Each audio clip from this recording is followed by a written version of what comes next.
ふぬけたこと抜かしてんじゃねえぞてめえら！軍旗を掲げろ！全軍突撃！もう元気いっぱい。私でよければ今からお沈めいたしましょうか。 Di dunia ini, semua orang menganggap bahwa seorang pecundang seperti Yuto yang memimpin klan serigala akan tewas seperti anjing di medan perang. Mereka mengejeknya sebagai idiot karena nekat memimpin pasukan kecil untuk menantang pasukan terkuat di dunia. Namun Yuto hanya tertawa. Mereka tidak tahu bahwa ia adalah seorang ahli strategi jenius yang dipanggil dari dunia lain. Dengan bantuan smartphone, ia bisa mencari taktik perang dari seluruh sejarah untuk memenangkan peperangan dengan mudah. Suatu malam, seorang wanita sedang mandi di danau terbuka yang dikelilingi tenda. Sementara itu, Yuto duduk di atas batu sambil membaca tentang formasi phalanx, formasi tombak rapat dari Yunani kuno. Tiba-tiba, wanita itu memeluknya dari belakang dan menggodanya karena sering keluar diam-diam di malam hari. Yuto membela diri, mengatakan dia hanya meneliti taktik dan tidak suka dikejutkan, terutama dengan aset besar wanita itu menggantung tepat di belakangnya. Dengan gaya menggoda, sang wanita mengaku tugasnya memang membuat jantung Yuto berdebar. Wajah sang patriark memerah seperti putri kecil. Karena besok ada pertempuran besar, sang wanita menyarankan Yuto untuk beristirahat. なのですから夜更かしはほどほどにしてくださいね。お兄様は私たちの宗主なのですから。 Sebelum masuk tenda, ia memandang langit berbintang, satu-satunya hal yang masih sama dengan dunianya dulu. 休むとするか。 Keesokan harinya, pertempuran pun dimulai dengan sengit. Prajurit tombak klan serigala berdiri dalam formasi phalanx yang dipelajari Yuto semalam. Taktik itu terbukti sukses. Musuh yang datang dengan kereta perang langsung tumbang oleh tombak tajam mereka. Formasi itu berdiri kokoh, menggempur musuh tanpa ampun. Yuto ditemani wanita tadi mengamati dari belakang. Arus kemenangan memihak mereka. Sang wanita, Felicia, menyebut dirinya adik dan memuji kejeniusannya. Namun Yuto tahu, semua itu berkat strategi Alexander the Great dengan formasi phalanx. Ketika Felicia bingung siapa Alexander, Yuto hanya tersenyum dan menyebut dirinya sedang curang sejarah. Ia kemudian memerintahkan pasukannya untuk menghabisi musuh dan menyelesaikan perang itu.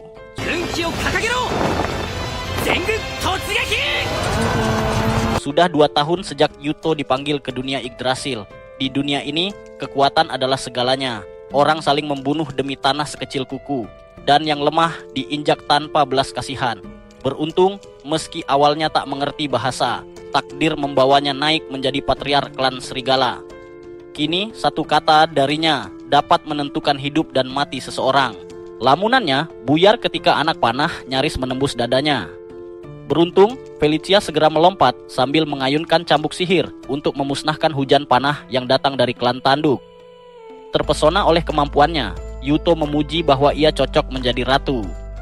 Dengan nada menggoda, Felicia menjawab hanya jika Yuto bersedia menjadi raja. お兄様でしょ。もしかして結婚してくださるのですか。 Yuto mulai khawatir tentang Sigrun, pejuang terkuat mereka yang berada di garis depan. Namun Felicia meyakinkan bahwa wanita itu adalah serigala terkuat. Tak lama kemudian, Sigrun kembali tanpa luka, membawa kemenangan. Yuto menawarkan hadiah apapun yang ia inginkan. Malu-malu, Sigrun hanya meminta elusan kepala, hadiah terbesar baginya. Felicia tertawa, menyamakan Sigrun dengan anjing setia, membuat Sigrun merengut kesal. 何かおかしなことでも。いや、なんでもない。 Mereka pun melanjutkan urusan penting, tahanan perang. Patriark klan tanduk, Linnea, ternyata masih sangat muda. Yuto memperkenalkan diri dan langsung menawar. Apakah Linnea bersedia menjadi anaknya? Artinya seluruh klannya menjadi bawahan. Marah, Linnea menolak, menyebut klan serigala hina. Felicia menjawab dingin bahwa mereka dulu lemah, tapi kini menjadi ancaman besar. Karena penghinaan itu, Sigrun memecahkan meja dengan satu pukulan, memperingatkan Linnea untuk menjaga bicara. Namun Yuto dengan tenang menenangkan keduanya. Ketika dalam tekanan, seseorang akan berpihak kepada tangan yang terlihat baik. Taktik itu berhasil. Linnea meminta maaf. Yuto lalu memberikan penawaran baru, menjadi adik bersumpah, sehingga klannya hanya menjadi vasal tanpa tunduk mutlak. Meski ragu, Yuto mengancam akan membakar kotanya seperti kisah tentang kota Van. Dengan tangis, Linnea menyerah. 分かった。妹分になる。だが子分にはならないからな。あくまでも妹分だ。 Setelah Linnea pergi, Yuto ambruk ke singgasana, lelah secara mental. Sigrun tak percaya bahwa pria sebaik Yuto mampu menghancurkan kota Van. Yuto mengakui bahwa berita mengerikan itu hanya rumor yang ia buat untuk membangun reputasi menakutkan. Lebih baik darah mengalir sekali daripada berkali-kali. Felicia memeluknya dengan kelembutan besar, membuat Yuto kikuk. Ia berterima kasih atas kenyamanan itu. フェリシア、いつもありがとな。 Lalu mereka kembali ke kota. Rakyat bersorak menyambut kemenangan. Namun di tengah jalan, dua paman Yuto menghentikannya. Mereka mengklaim bahwa kemenangan itu terjadi karena doa mereka pada Dewi dan menuntut penghormatan sebagai saudara mantan patriark. Yuto terlihat semakin kesal, namun Felicia berhasil menenangkan situasi dan membawanya masuk ke dalam ruangan. Saat itu, Yuto menggunakan ponselnya untuk menelepon sahabat masa kecilnya, Mitsuki, di dunia asalnya. Ia mengabarkan bahwa dirinya baik-baik saja dan telah kembali dengan selamat dari pertempuran. Mitsuki senang mendengarnya, lalu bertanya apakah Yuto sudah menemukan cara untuk kembali ke dunia asal. Dengan wajah sedih, Yuto mengatakan belum. Mitsuki mencoba menguatkannya, berharap suatu hari Yuto akan menemukan jalan pulang, sambil berkata bahwa ia akan menunggu. Felicia yang menyaksikan percakapan itu diam-diam cemburu. Malam harinya, saat Yuto berbaring untuk beristirahat, ia mulai memikirkan kemungkinan bahwa Yggdrasil sebenarnya berada di dunia yang sama dengannya. Namun pada masa lampau, tepatnya di era perunggu. Ia merasa yakin karena posisi bintang di langit terlihat sama seperti di dunia asalnya. Keesokan paginya, Felicia dan Sigrun membangunkannya sambil membawa sarapan. Berkat pengetahuan Yuto yang ia simpan di ponselnya, klan Serigala kini mengenal roti serta senjata besi. Kemajuan besar bagi mereka. Namun sebelum sarapan, Felicia kembali menggoda dengan sikap nakalnya. Sigrun menegurnya karena bersikap mesum, tetapi Felicia justru mencoba membujuknya ikut menggoda Yuto. Meski begitu, Yuto menolak dan berkata bahwa ia lebih lapar daripada bernafsu. Saat makan, Yuto menjelaskan bahwa jika mereka akan melindungi klan tanduk, maka mereka juga harus menyuplai senjata besi untuk mereka. Karena itu, Yuto memutuskan mengunjungi Ingrid, sang pandai besi terbaik klan. Setibanya di bengkel, mereka tertawa melihat Ingrid gugup saat mencoba bersikap sopan kepada Yuto. Felicia menenangkannya dan menyuruh bersikap biasa saja. Namun, ketika mendengar kemungkinan berduaan dengan Yuto, pikiran Ingrid langsung melayang jauh. Yuto lalu memintanya membuat lebih banyak senjata karena sebentar lagi patriark klan tanduk akan resmi menjadi adik melalui ritual.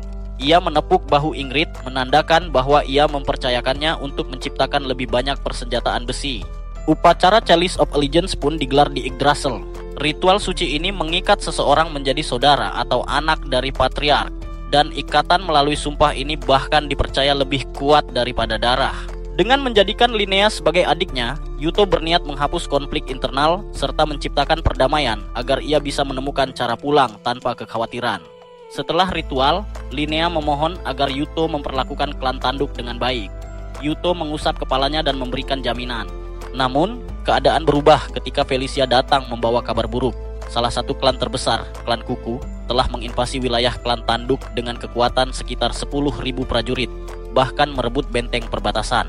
Yuto segera menetapkan bahwa mereka harus membantu tanpa menunda. Dewan klan, terutama para pamannya, menolak rencana itu, menganggap klan tanduk pernah menjadi ribul dan seharusnya dijadikan budak, bukan saudara. Mereka menyebut keputusan Yuto bodoh dan kekanak-kanakan. Marah, Yuto menghantam meja dan menyebut mereka idiot. Menurutnya, membiarkan klan tanduk diserang merupakan pelanggaran sumpah dan akan mencoreng reputasi klan Serigala. Keputusannya bulat, mereka akan berperang. Di kemah perang klan Kuku, patriark mereka merasa sangat puas karena yakin kemenangan sudah di tangan. Namun, alarm berbunyi. Camp mereka diserang oleh sekelompok kavaleri dengan jumlah kecil dipimpin Sigrun.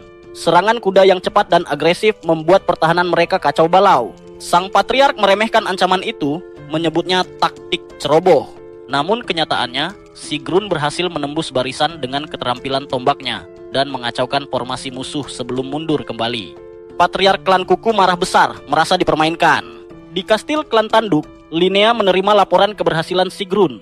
Ia kagum karena pasukan lawan menjadi panik dan tidak bisa tidur, sebab Sigrun terus meneror mereka setiap malam. Linnea teringat bagaimana Yuto membelanya saat rapat dewan dan memerintahkan Sigrun menggunakan formasi gaya Mongolia. Ia juga diperlihatkan pelana khusus buatan Ingrid yang memungkinkan perang kuda menjadi lebih efektif. Tak lama kabar muncul, pasukan klan serigala telah tiba. Merona merah, Linnea berlari menyambut Yuto, berusaha menutupi rasa malunya dengan alasan bahwa ia hanya bersemangat menghadapi pertempuran. Setelah mengetahui pasukan musuh berjarak setengah hari, Yuto memerintahkan seluruh tentara untuk makan, minum anggur sedikit, dan beristirahat. Linnea bingung. Menurutnya minum sebelum perang adalah ide buruk. Yuto menjelaskan bahwa tentara lapar dan lelah tidak akan bertarung maksimal, mengutip strategi milik Sun Tzu. Mendengar penjelasan itu, Linnea terpesona hingga wajahnya kembali merah. Sementara itu, patriark klan Kuku dan tentaranya tidak tidur selama 3 hari karena terus diserang. Mereka lelah dan tak siap. Saat mengetahui pasukan utama klan serigala bergerak maju, ia memerintahkan persiapan pertempuran. Namun, kondisi pasukannya sudah rapuh. Pertempuran pecah. Pasukan klan serigala mendominasi dan membantai musuh seperti memangsa hewan buruan. Namun sang patriark tidak gentar. Ia menganalisis formasi pasukan Yuto dan menemukan kelemahan. Unit padat mereka kuat di depan tapi rentan di sisi samping. Ia pun memerintahkan kereta perang untuk menyerang bagian sisi. Linnea memperhatikan jalannya pertarungan dengan rasa optimis bahwa kemenangan akan berpihak kepada mereka. Namun, seorang prajurit segera melaporkan bahwa pasukan musuh menyerang dari sisi samping. Ternyata, Yuto sudah menduga hal itu sebelumnya. Tepat sebelum perang dimulai, ia telah memberi instruksi kepada Linnea agar bersiap menghadapi serangan tersebut. Meski begitu, ketika NP bersama pasukan klan Kuku berlari ke arahnya, keberanian Linnea goyah. Anggota klan tanduk yang berada di belakangnya ikut gemetar ketakutan melihat betapa besar dan kuatnya pemimpin klan Kuku itu. Tanpa kesulitan, ia mulai menghabisi para prajurit satu persatu. Panik, Linnea segera menoleh kepada Yuto mencari bantuan. Dengan tenang, Yuto mengaktifkan rencana cadangannya.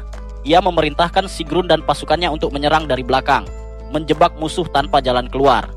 Pertempuran pun berubah menjadi duel sengit antara Sigrun dan NP, sang pemimpin klan Kuku. Dengan senjata besi yang kuat, NP menjatuhkan Sigrun dari kudanya dan mengira telah menang.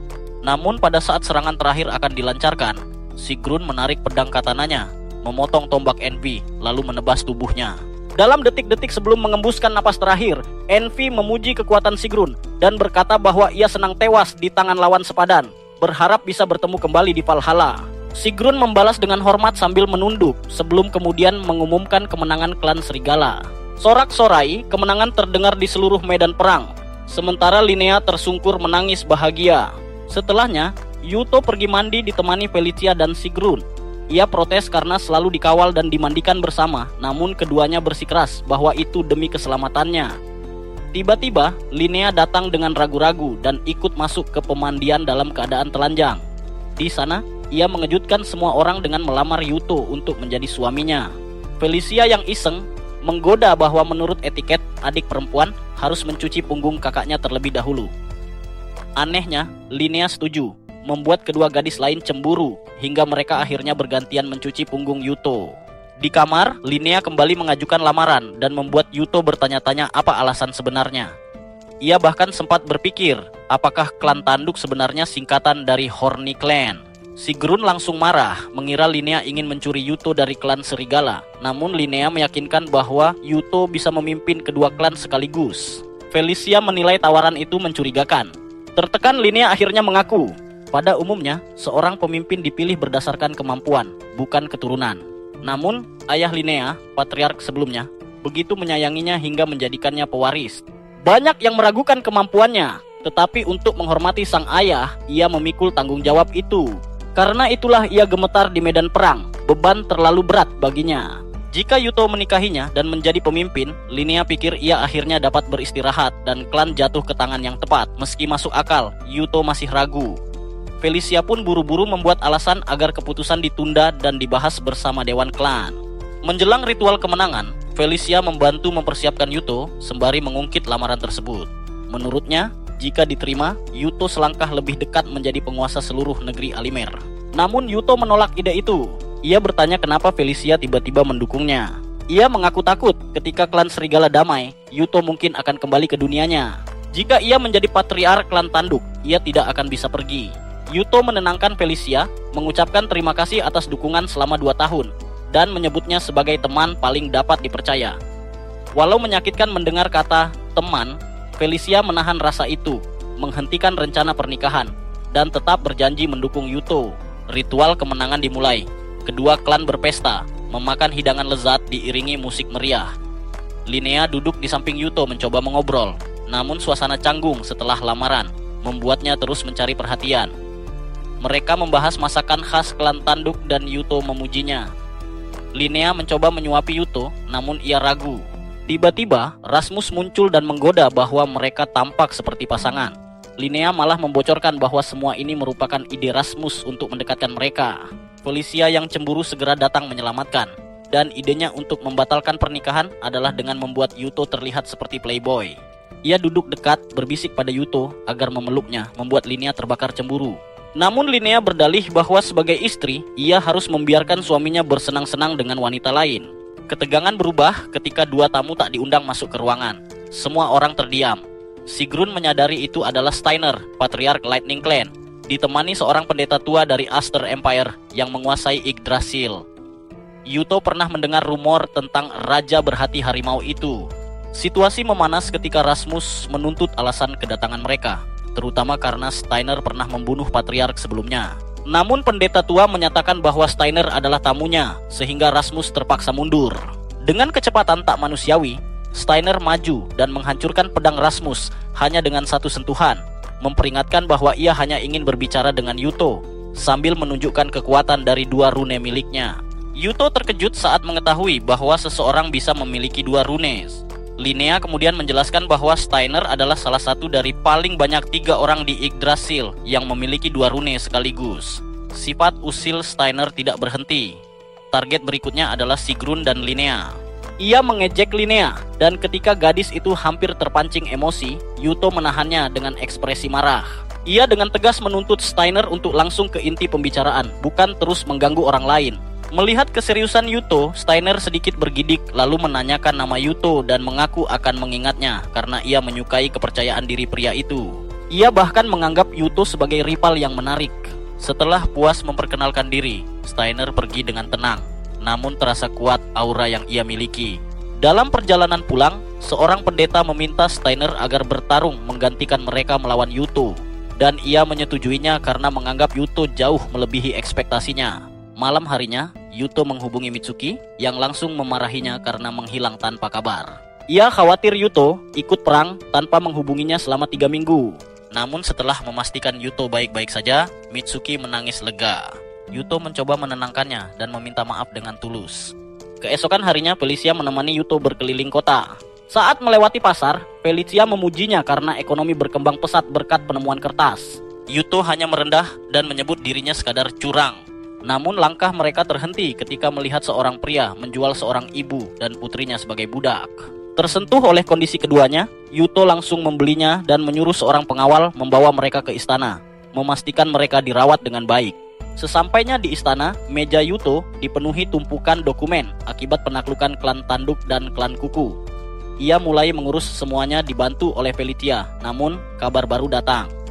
Sigrun melapor bahwa utusan dari klan Cakar ingin bertemu. Sebelum sempat dibawa ke ruang audiensi, 2 tamu itu langsung masuk, si kembar Albertina dan Christina, putri klan Cakar. Setelah perselisihan kecil, mereka mengutarakan tujuan. Mereka diutus oleh patriark mereka untuk menjadi istri Yuto. Tentu saja Yuto syok dan langsung menolak dengan halus. Namun kedua putri itu justru bertingkah aneh, protes seperti anak kecil. Christina lalu mengungkapkan bahwa lamaran itu hanyalah ujian. Mereka sudah tahu tentang sifat baik Yuto, termasuk bagaimana ia menolong budak di pasar. Mereka pun mengajukan permintaan baru, ingin menjadi anak angkat Yuto karena menganggapnya patriark terhebat di Yggdrasil. Yuto tetap curiga dan meminta bukti pengabdian. Di tempat lain, Linnea sering memimpikan adegan romantis dengan Yuto. Hingga suatu malam ia dibangunkan penjaga yang memberitahukan bahwa Yuto datang untuk inspeksi. Ia begitu antusias. Yuto bepergian bersama Felicia, serta didampingi si kembar yang memamerkan rune pengendali angin yang mempercepat kereta mereka dengan menghilangkan hambatan angin. Yuto kagum, tapi mereka tidak bisa memakainya dalam perang karena hanya bekerja di area sekitar tubuh mereka. Mereka tiba di pinggiran kota Gimel lebih cepat dari perkiraan. Albertina lapar dan menangis melihat Christina makan roti simpanannya sendiri. Yuto menenangkannya dan berjanji membelikan makanan setibanya di kota. Gimel dikenal subur, namun akhir-akhir ini menurun hasilnya. Yuto menawarkan sistem pertanian baru kepada Rasmus. Namun warga enggan berubah karena terbiasa dengan metode lama serta merasa curiga terhadap klan serigala. Beruntung, Linnea datang karena khawatir warga menolak Yuto. Namun ia juga meminta jawaban atas lamarannya. Mendengar bahwa klan Cakar juga melamar, ia terkejut.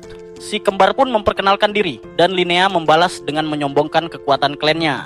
Ketegangan memanas, tapi Yuto menghentikan mereka dan menjelaskan tentang rotasi tanaman Norfolk, yaitu menanam jenis tanaman berbeda secara berurutan untuk meningkatkan hasil. Linnea tertarik dan berhasil membujuk masyarakat untuk mencoba metode baru, dengan syarat Yuto berjanji menanggung risiko jika gagal panen.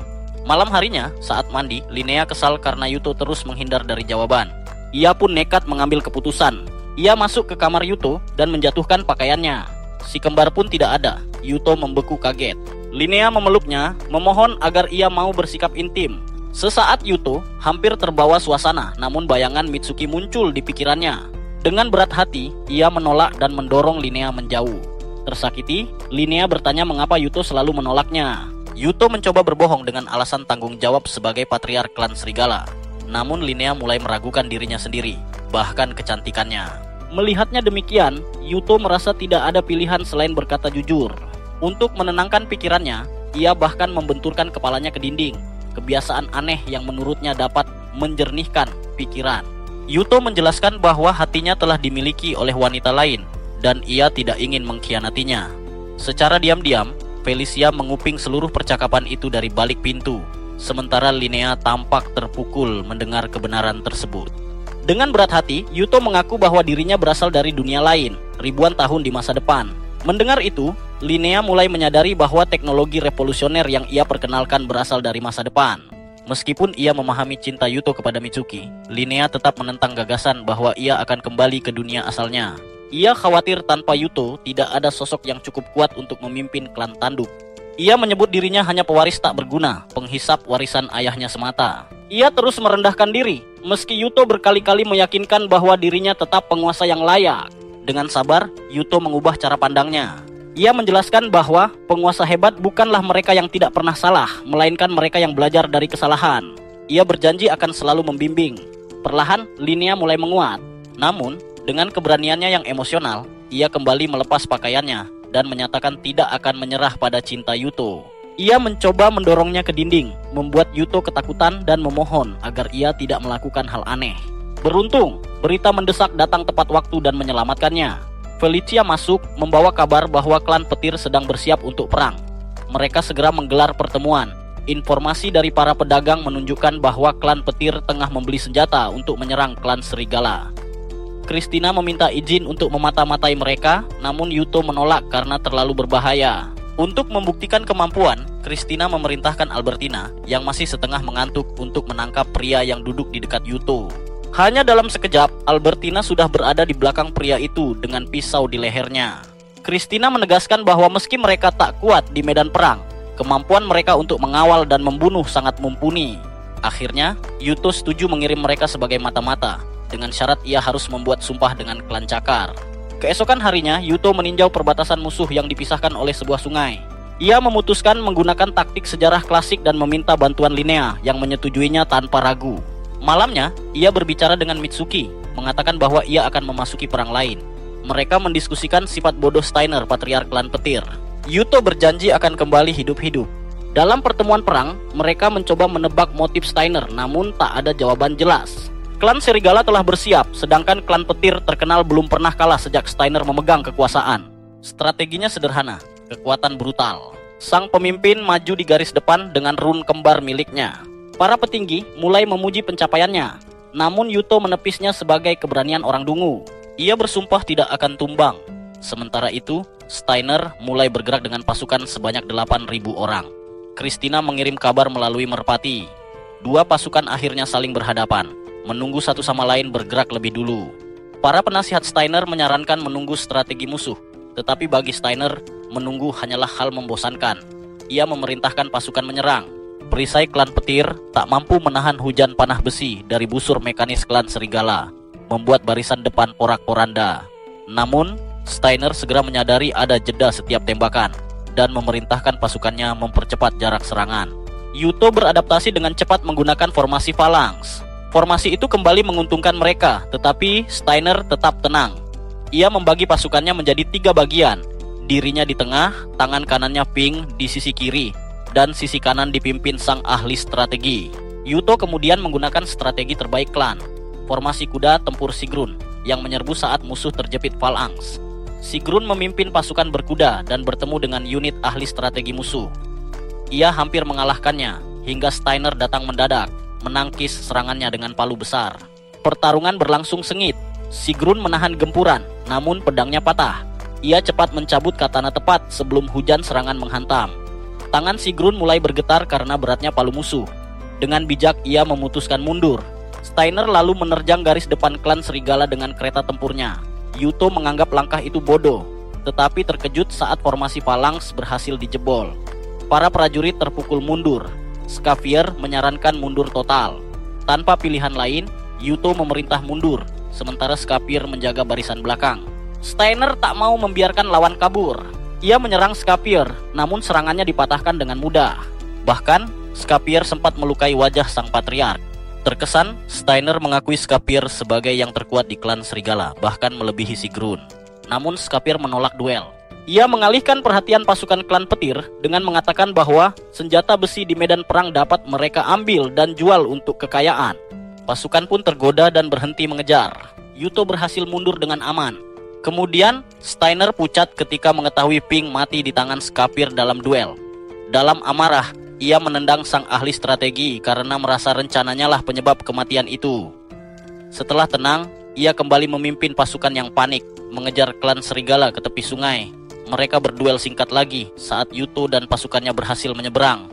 Setelah menyadari bahwa kemampuan paling menakutkan musuhnya adalah seni menangkis, Steiner marah besar ketika Scavier memilih mundur. Dengan emosi memuncak, Steiner memerintahkan pasukannya menyeberangi sungai.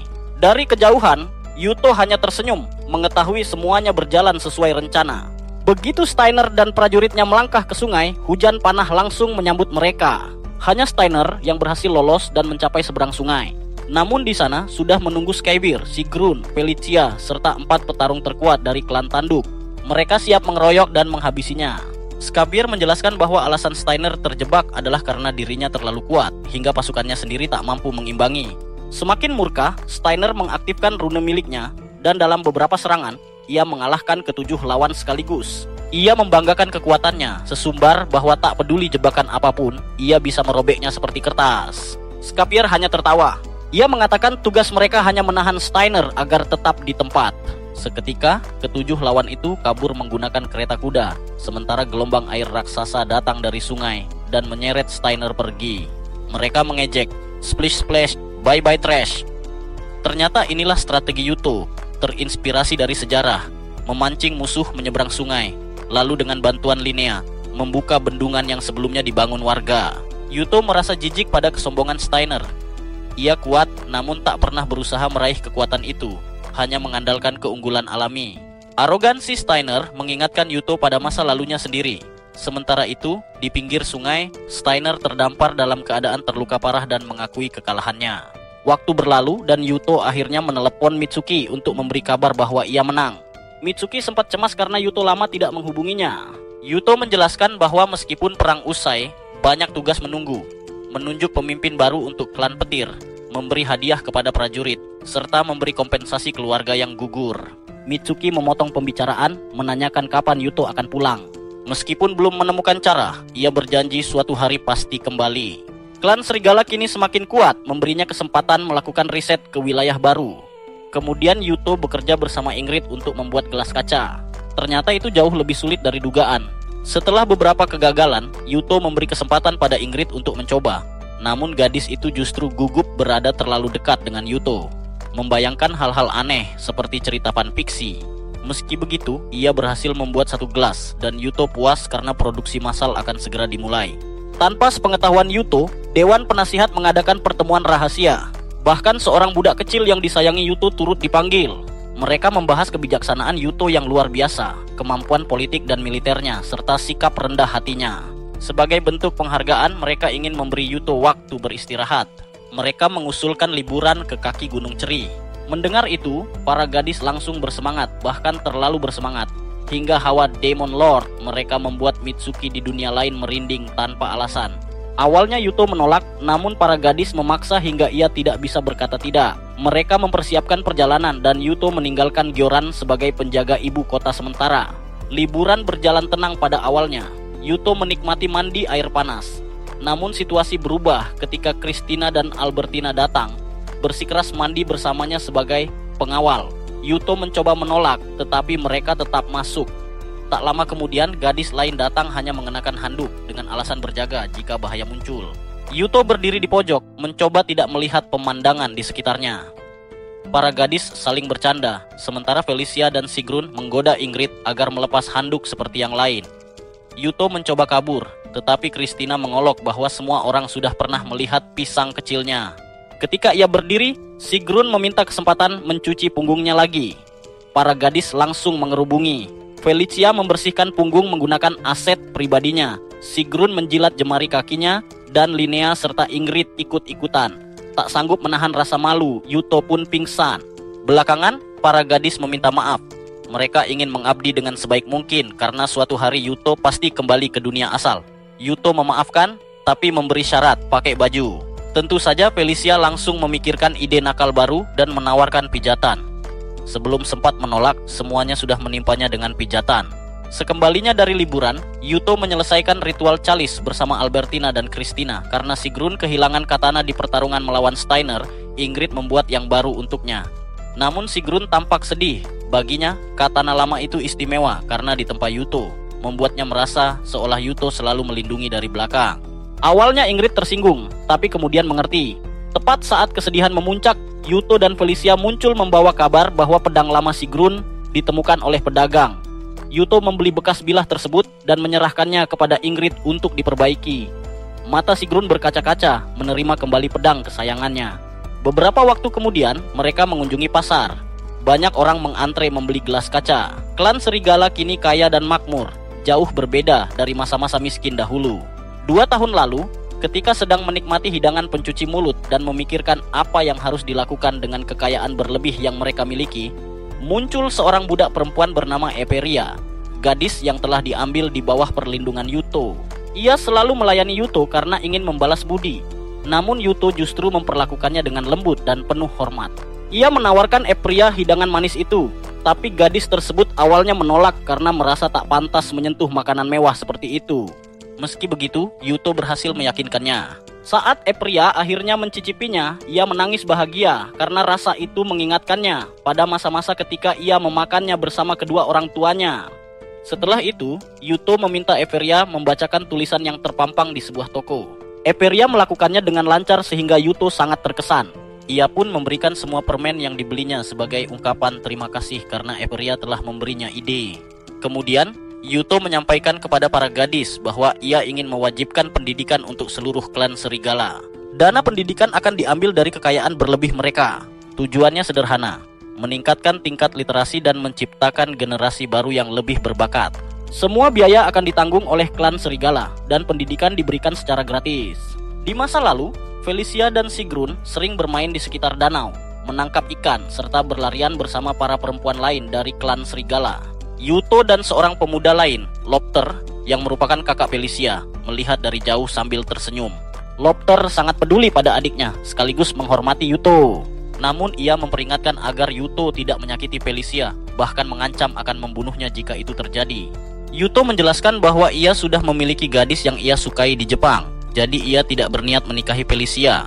Ayah Felicia, pemimpin lama klan serigala, semakin menua dan merasa tak lagi mampu memimpin dengan baik. Ia pernah membawa klan ke dalam perang yang berat, namun mereka berhasil menang berkat bantuan Yuto dan Lopter. Menganggap saatnya regenerasi, ia bangkit dan mengumumkan bahwa Yuto akan menjadi patriark berikutnya. Yuto menolak keputusan itu karena hanya ingin pulang ke Jepang. Namun sang patriark bersikeras bahwa kepulangannya harus ditunda. Ia menetapkan Yuto sebagai ahli waris resmi. Lopter yang berdiri tepat di samping ayahnya terperangah. Ia yakin dialah yang akan menjadi pemimpin berikutnya. Rasa marah dan kecewa memuncak. Baginya, Yuto hanya berpura-pura menolak demi terlihat rendah hati, padahal senang secara diam-diam. Dalam luapan amarah, Lopter menghunus pedangnya dan mencoba membunuh Yuto. Namun ayahnya meloncat menghalangi. Tebasan itu menembus tubuh sang patriark, membuatnya jatuh bersimbah darah. Kekacauan pun terjadi. Dengan ngeri, Lopter menyadari bahwa ia telah membunuh ayahnya sendiri, lalu melarikan diri.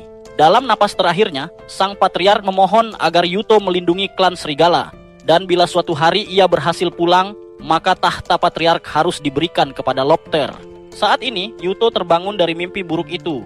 Ia sering mengulang trauma tersebut, memaksa dirinya kembali mengingat bagaimana ia menjadi patriark tanpa keinginan. Ia menyebut nama Lopter dalam tidur, membuat Felicia tersinggung dan sedih. Sebelum sempat menjelaskan, Albertina dan Christina masuk sambil mengeluh, namun segera menyampaikan berita penting. Mereka mengatakan bahwa sebuah klan nomaden bernama klan Macan telah menyerang klan Kuku dan menang. Yang mengerikan adalah taktik yang mereka gunakan, pasukan kavaleri dengan panah api seperti strategi dari masa depan. Yuto langsung tahu, hanya Lopter yang mampu melakukan itu karena rune miliknya memungkinkan ia meniru teknologi apapun. Kecurigaan Yuto makin kuat ketika Felicia mengaku telah menerima surat dari Lopter yang memintanya meninggalkan Yuto dan bergabung dengannya sebagai patriark klan Macan. Ia meminta maaf karena menyembunyikannya. Yuto menenangkannya, lalu memutuskan berpura-pura tidak tahu dan mengirim surat persahabatan. Malamnya, Yuto melakukan riset melalui ponselnya, lalu menghubungi Mitsuki untuk mencurahkan hati. Ia mengakui bahwa ia tidak ingin melawan Lopter karena tetap menganggapnya sebagai saudara.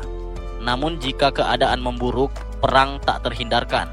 Di markas klan Macan, Lopter membaca surat balasan dari Felicia, namun menganggapnya palsu. Ia yakin Yuto memanipulasi, sehingga ia bersumpah membalas dendam dan merebut semua hal yang menurutnya telah dicuri darinya. Keesokan harinya, Lopter menyerang klan tanduk, memaksa Yuto bergerak melindungi sekutu mereka. Klan serigala mempersiapkan pasukan dan berangkat. Namun di tengah perjalanan, mereka disergap oleh taktik hit and run yang telah dikembangkan Yuto sendiri. Untungnya, Yuto telah meningkatkan kecepatan ulang muat ke tapel panah, sehingga mereka mampu menahan serangan. Klan Macan mundur, namun ini hanyalah jebakan. Sesaat kemudian, seluruh pasukan Macan mengurung kamp klan serigala. Saat Lopter mulai sombong, Yuto memerintahkan membangun barikade dari kereta perang berlapis besi, membentuk dinding pertahanan. Dari balik dinding, pasukan memanah dengan aman. Pada akhirnya, Lopter memaksa seorang wanita Enherjar bernama Namsigen menggunakan runenya untuk mengubah prajurit menjadi zombie liar. Serangan agresif itu berhasil menembus dinding besi. Lopter maju, ingin mengeksekusi Yuto, namun Felicia berdiri melindunginya. Tepat sebelum Lopter menebasnya, Yuto berhasil menyelamatkannya. Tak lama, Sigrun datang mengendarai unta, memukul mundur klan Macan dan menyelamatkan situasi. Pertempuran berlangsung sengit ketika pasukan kuda terkejut melihat unta dan langsung panik. Mereka lari tunggang langgang, membuat formasi pasukan Macan kacau. Akibatnya, Lopter kalah telak dan terpaksa mundur. Namun ia berhasil melarikan diri sambil bersumpah akan balas dendam di pertemuan berikutnya. Malam harinya, Yuto menjelaskan kepada Sigrun bahwa semua ini adalah strategi. Kuda sangat membenci bau unta, jadi ia memanfaatkannya untuk mengacaukan pasukan kavaleri musuh. Meski menang, Yuto diam-diam khawatir dengan sihir berserker. Saat wanita tadi mengaktifkan sihir untuk mengendalikan tentaranya, tubuh Yuto tiba-tiba bereaksi aneh dan memancarkan aura hijau misterius. Setelah beraktivitas malam dengannya, Sigrun bercerita kepada Loki bahwa sihirnya seperti bertabrakan dengan sesuatu dalam tubuh Yuto. Loki menjelaskan bahwa itu karena Yuto berasal dari dunia lain. Ketika ditanya penyihir sehebat apa yang mampu memanggilnya, Yuto mengaku bahwa itu adalah adik perempuannya sendiri. Musim dingin mulai datang di Yggdrasil. Cuaca semakin menusuk tulang. Felicia berkata bahwa salju bisa turun kapan saja. Namun usahanya menggoda Yuto dengan roknya yang tertiup angin sama sekali tak digubris, karena ia terlalu fokus menahan dingin. Ia kemudian dibawa ke kantornya, dan di sana sebuah meja berlapis selimut hangat telah disiapkan. Yuto senang bukan main, segera bekerja sambil menikmati kehangatan. Sementara Felicia langsung tertidur pulas. Di sekolah, Aperia mengalami kesulitan mencari teman. Anak-anak lain justru mengabaikannya. Keesokan harinya, Aperia membawa minuman ke kantor Yuto dan duduk bersama mereka. Ketika ditanya keadaan sekolahnya, ia berbohong agar tidak membuatnya cemas. Namun Yuto mulai curiga. Dengan bantuan Christina, Yuto membuat dirinya tak terlihat, lalu mengintip ke sekolah.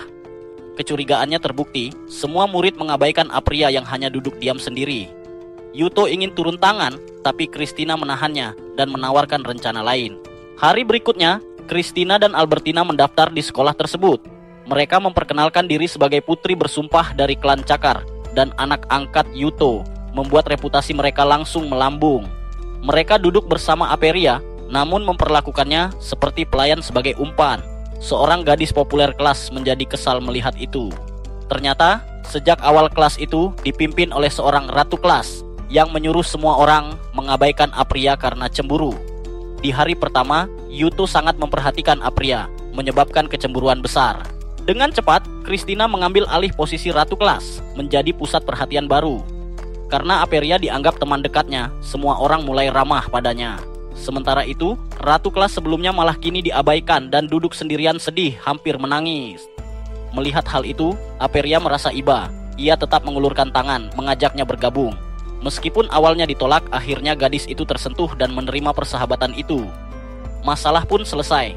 Namun Christina dan Albertina tetap bersekolah karena Albertina masih harus belajar membaca dan menulis. Beberapa hari kemudian, Yuto menelepon Miku dan mengucapkan selamat Natal.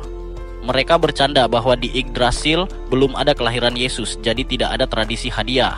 Namun, percakapan terputus karena baterai ponsel Yuto habis. Besoknya, Ingrid masuk ke kantor Yuto dengan marah. Rupanya Yuto lupa janji untuk membantu meniup kaca di bengkel Smithy. Ia meminta maaf terburu-buru. Felicia tidak tahu soal janji itu, namun Yuto memintanya mengurus kantor sementara ia pergi. Dalam perjalanannya, ia bertemu Sigrun, Albertina, dan Christina yang ingin ikut melihat bengkel. Semua ia tolak karena ingin membuat kejutan. Sesampainya di bengkel, Yuto mengungkapkan bahwa ia ingin membuat hadiah kaca buatan tangan untuk ulang tahun Felicia dan Sigrun. Ingrid cemburu karena ia membuat hadiah untuk wanita lain, tapi diam-diam senang karena bisa lebih dekat dengannya. Mereka mulai meniup kaca. Ingrid berulang kali mencoba menggoda Yuto namun selalu gagal. Dari luar, Albertina dan Christina mengintip penasaran dengan apa yang dibuat. Setelah selesai, Yuto memanggil Ingrid dan berkata bahwa ia ingin mengatakan sesuatu penting yang tak bisa didengar orang lain. Wajah Ingrid memerah, berpikir ia akan menyatakan sesuatu romantis. Namun Yuto hanya menyuruhnya bersikap lebih anggun dan feminim. Ingrid kesal dan memukulnya. Keesokan pagi, Yuto memberikan kalung kaca dari sisa bahan sebagai permintaan maaf. Ingrid menerima dengan malu-malu, menyembunyikan rasa bahagianya. Sementara itu, di istana Lopter, pendeta kekaisaran bernama Alexis membawa tawaran. Ia meminta Lopter bersumpah dengan klan petir untuk mengalahkan klan Serigala, karena dianggap mengganggu tatanan kerajaan. Lopter menyetujui syarat itu dengan catatan status persaudaraan mereka setara. Di sisi lain, Sigrun bangun pagi dan kembali berlatih, mempersiapkan diri menghadapi musim dingin dan konflik yang mungkin datang. Dalam perjalanan pulang, Sigrun bertemu Felicia yang sedang menyiapkan sarapan untuk Yuto. Melihat ukuran aset Felicia yang besar, Sigrun sempat bertanya bagaimana bisa sebesar itu, lalu buru-buru menutupi ucapannya dengan alasan bahwa balon sebesar itu pasti mengganggu.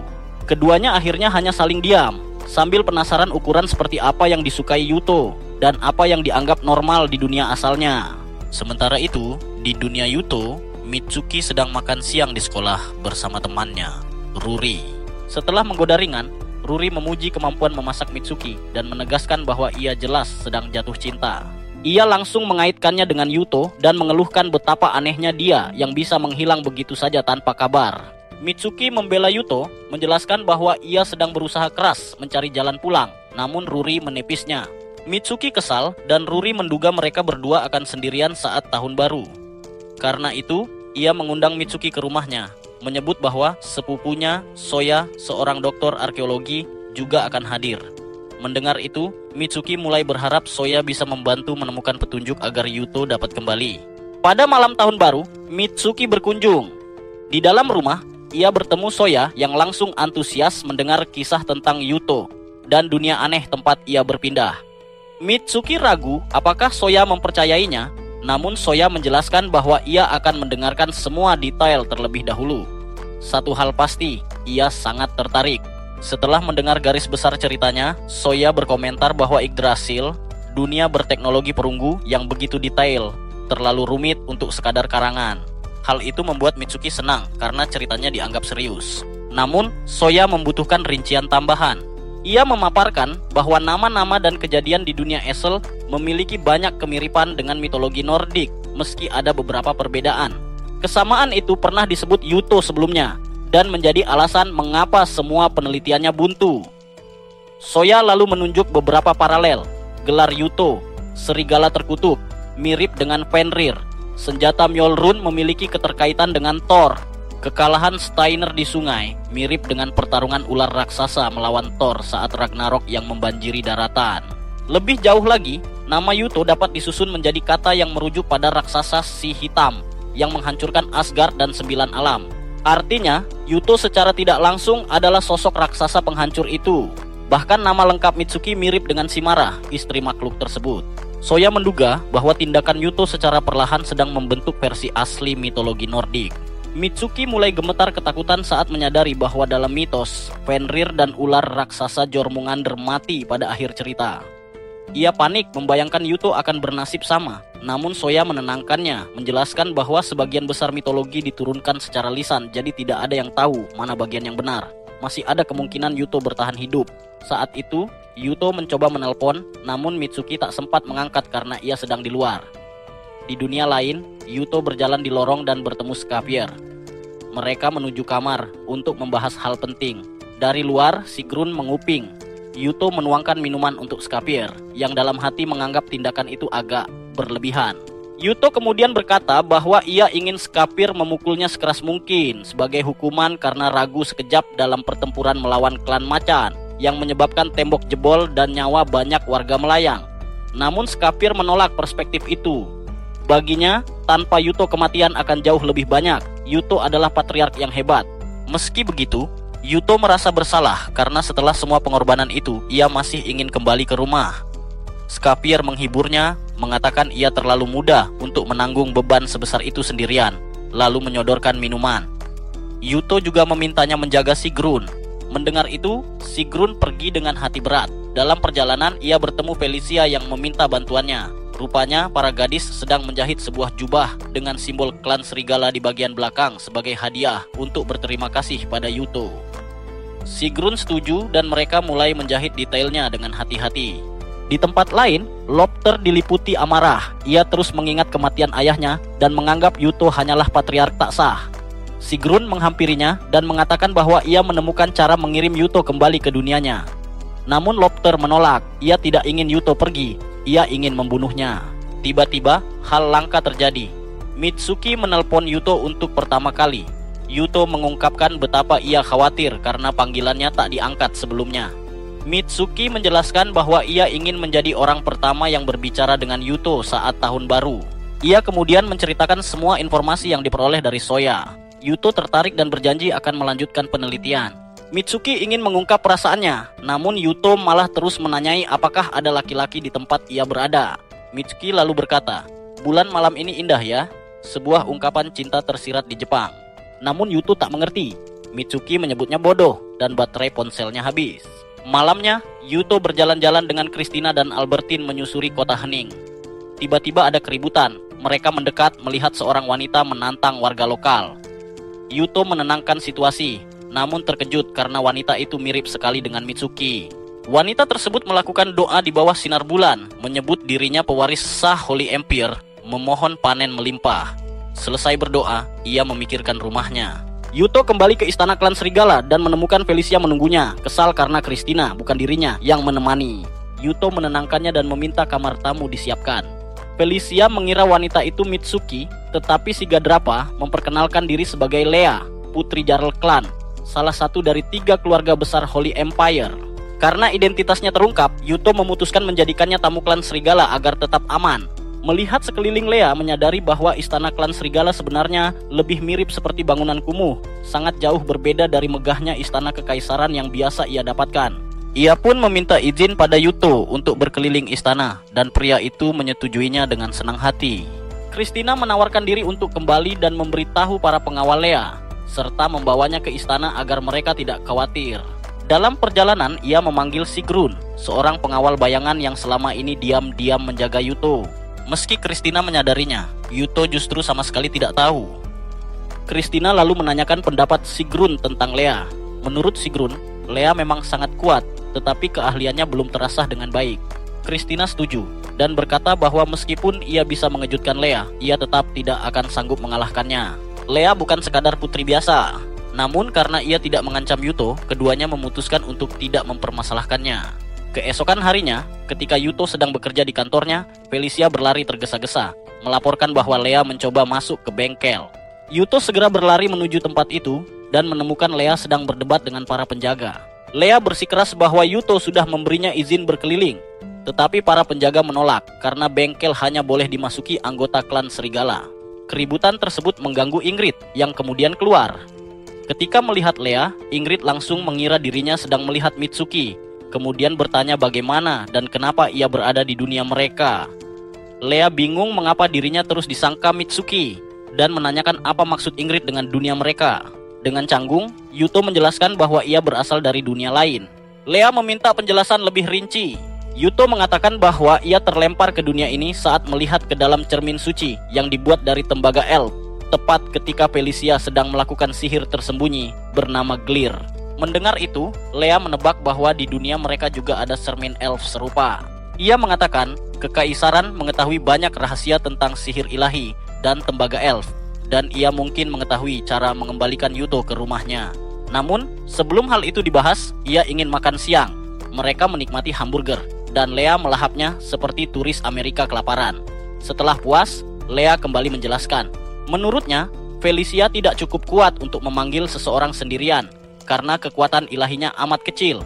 Bahkan Lea sendiri, salah satu pengguna sihir terkuat di Yggdrasil, tidak mampu melakukannya seorang diri. Melihat Yuto ragu, Lea menunjukkan kekuatannya. Ia melafalkan mantra yang membuat tubuh Yuto seketika terasa sangat berat hingga tak mampu bangun. Melihat sihir itu, Felicia langsung menyadari bahwa Lea adalah identitas palsu. Ia pun berlutut dan menyebut nama aslinya, Sadria, sang kaisar ilahi. Sihir internal yang ia gunakan tidak bisa ia batalkan sendiri karena ia lemah dalam sihir eksternal.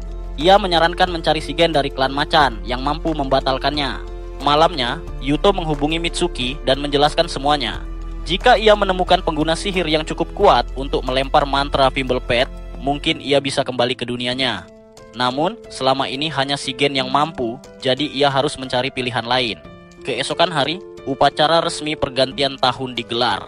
Setelahnya, Felicia memberikan hadiah berupa mantel bordir dan ikat kepala emas buatan para gadis.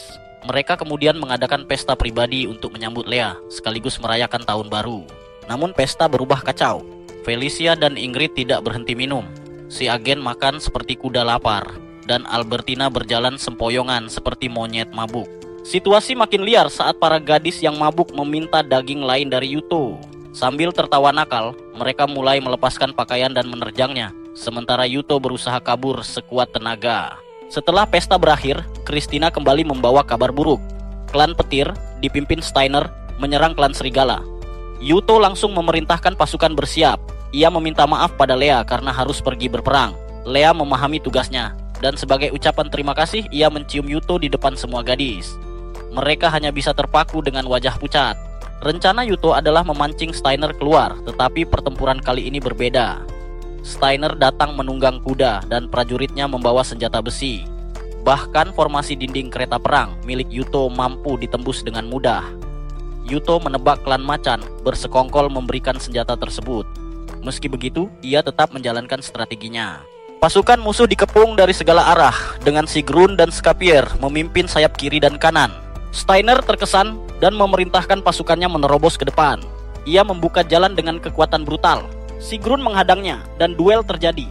Ia berhasil menjatuhkan kuda Steiner, membuatnya bersemangat menghadapi lawan lamanya. Di sisi lain, kabar lebih buruk datang. Christina melaporkan bahwa 10.000 pasukan musuh lain bergerak dari selatan, dipimpin oleh Lopter. Pertarungan antara Steiner, Sigrun, dan Skapier semakin sengit. Steiner dengan mudah mengimbangi keduanya. Ia mematahkan tombak Sigrun, menendangnya, lalu hampir menghajarnya sekali lagi. Skapier mencoba menolong namun terpental ke tepi jurang dan jatuh. Melihat itu, Steiner kembali menarget Sigrun. Meski menerima hantaman palu berkali-kali, ia masih berdiri. Ia mencabut katana, berniat mengakhiri duel. Tapi Steiner tetap lebih kuat, melemparkannya dengan mudah. Sebelum duel selesai, para penasihat Steiner memperingatkan bahwa klan macan akan menyerang klan serigala dalam hitungan menit. Karena ia tidak percaya sepenuhnya pada Lopter, ia ingin mengakhiri duel cepat-cepat. Namun, Sigrun menolak menyerah. Mendengar pasukan utama terancam, ia bangkit lagi. Steiner mengejeknya, mengatakan pertarungan ini membosankan dan ia akan mati sia-sia seperti Scapier. Marah besar, Sigrun berteriak dan menerjang maju dengan seluruh tenaga. Sementara itu, Yuto berusaha menyusun strategi di tengah suasana murung para pasukan serigala. Mereka mulai ragu apakah mereka dapat menang melawan pasukan kavaleri mematikan yang bergerak cepat mendekati.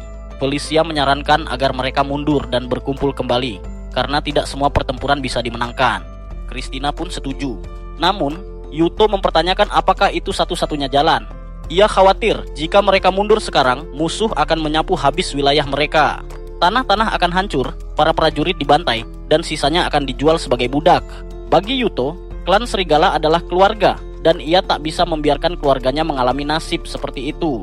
Walau semua strategi dari ponselnya menyarankan untuk mundur, Yuto menolak. Di sisi lain, Lopter merasa gembira melihat kebimbangan lawannya. Dengan licik, ia mampu mengecoh Yuto, bahkan setelah terperangkap, ia berhasil memojokkannya dan membakar semangat bala tentaranya untuk menyerang lebih agresif. Yuto semakin tertekan, sulit menemukan rencana balasan.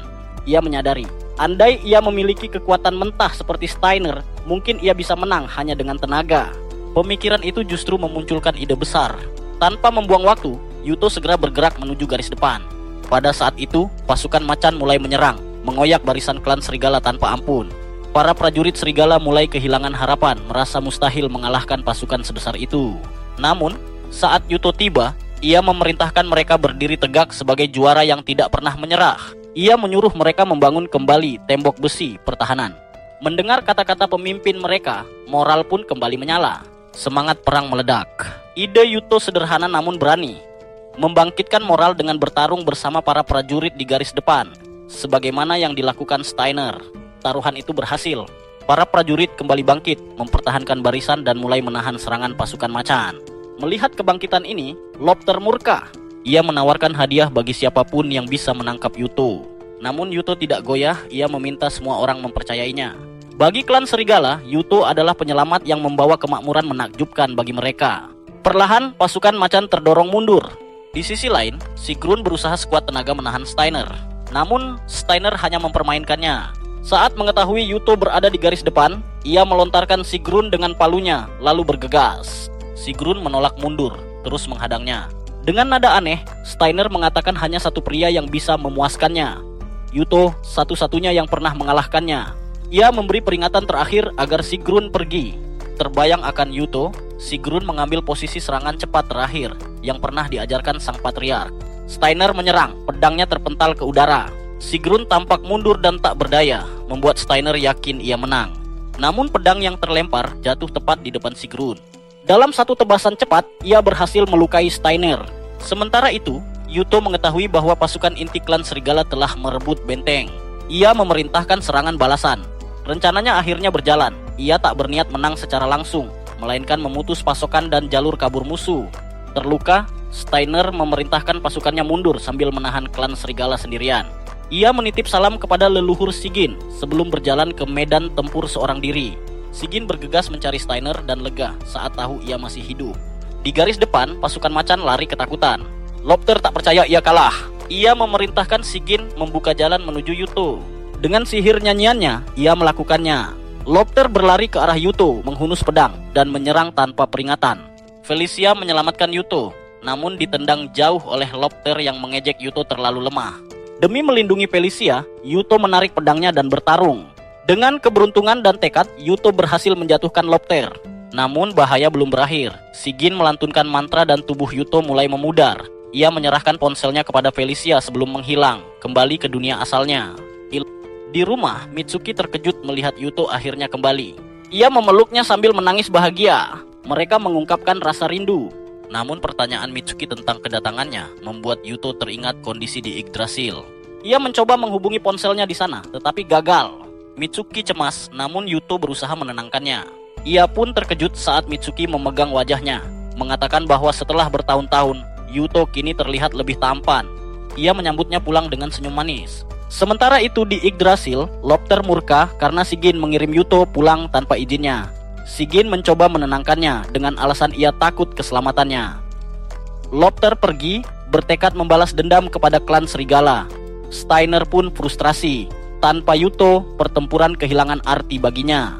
Felicia memberitahu Sigrun bahwa sihir rahasia yang mengikat Yuto telah dilepas. Mereka sepakat merahasiakan kepergiannya agar moral tidak runtuh. Sayangnya, tanpa cermin elf, mereka tak bisa memanggil Yuto kembali. Di dunia modern, Mitsuki mengajak Yuto berbelanja. Meski khawatir harga barangnya mahal, mereka menikmati waktu bersama. Yuto ingin membelikan hadiah untuk Mitsuki, dan ia meminta aksesori rambut yang bisa menjadi kenangan. Mereka bergandengan tangan, menikmati hari mereka.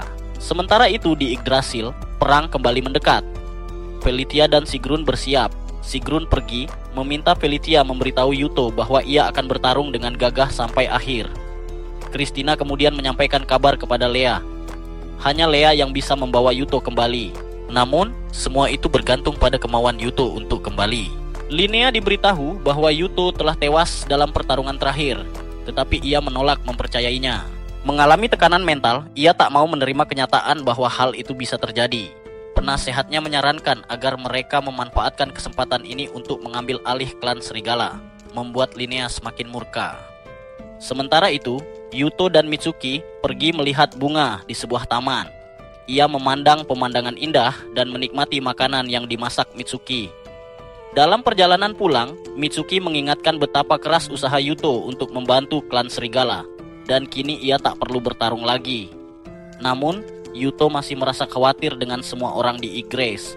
Tiba-tiba ponsel Mitsuki berdering, dan itu adalah panggilan dari ponsel Yuto. Ia segera mengangkatnya. Felicia berbicara dan memberitahu bahwa situasinya sangat genting. Mereka telah kehilangan benteng gas dan hampir tidak berhasil melarikan diri. Sigrun selamat, tetapi terluka parah. Ia meminta maaf kepada Yuto karena mengecewakannya dan kehilangan banyak hal. Yuto bertanya apakah Felicia bisa memanggilnya kembali ke dunia mereka. Ia menjawab bahwa Linnea bisa melakukannya, tetapi mereka akan menghormati keputusan Yuto. Mereka lebih mengutamakan kebahagiaannya daripada klan jika ia memang tak ingin kembali. Yuto meminta waktu untuk memikirkan semuanya dan menutup telepon, sementara Sigrun menghibur Felicia yang menangis. Malam harinya, Mitsuki memanggil Yuto ke sebuah kuil, tempat segalanya bermula. Ia menawarkan kesempatan bagi Yuto untuk kembali ke Yggdrasil, karena ia tahu apa yang dirasakan Yuto. Namun, Yuto bimbang, ia tak ingin meninggalkan Mitsuki. Mitsuki meyakinkannya bahwa ia akan ikut bersama Yuto. Yuto mencoba membuatnya menyadari beratnya keputusan itu. Jika Mitsuki pergi, ia tak akan bisa melihat teman-temannya lagi. Walaupun hal itu membuatnya sedih, Mitsuki berkata bahwa dunianya tak akan lengkap tanpa Yuto. Ia mengungkapkan perasaannya, bahwa ia mencintai Yuto dan bersedia pergi dengannya, apapun risikonya. Yuto mencoba meyakinkannya lagi bahwa Yggdrasil tidak memiliki kenyamanan dunia modern, tetapi Mitsuki siap menanggung semuanya demi dirinya. Akhirnya, Yuto menyerah. Ia akan membawanya, namun dengan satu syarat. Yuto meminta Mitsuki untuk menikah dengannya. Dengan bahagia Mitsuki menerima dan Yuto memeluknya erat, berjanji tak akan pernah melepaskannya. Di bawah sinar bulan yang indah, mereka berbagi ciuman, lalu terpanggil kembali menuju Yggdrasil. Setibanya di sana, Yuto disambut meriah. Ibu kota bergemuruh dengan sorakan untuknya. Di dalam istana, istrinya Mitsuki menunggu bersama gadis-gadis lain yang dekat dengannya. Sigrun berterima kasih kepada Felicia karena telah memanggil Yuto 3 tahun lalu. Berkat hal itu, mereka bisa mencapai pencapaian sebesar ini.